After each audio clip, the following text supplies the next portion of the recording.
Benjamin. L'équipe de France qui joue en ce moment est une équipe hétérogène, diverse, avec plusieurs origines.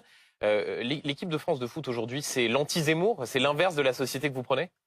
Alors là, vous savez, je disais tout à l'heure que j'ai connu le foot jadis. Moi, j'aimais Marius Trésor. Il n'était pas blanc de peau spécialement. J'aimais Jean Tigana, qui venait d'Afrique.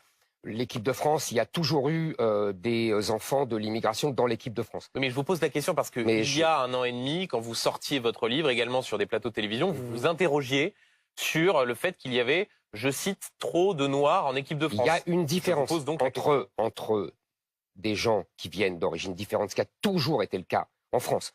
Les plus grands joueurs, Raymond Kopa était fils d'immigrés polonais, Platini, fils d'immigrés italiens, etc.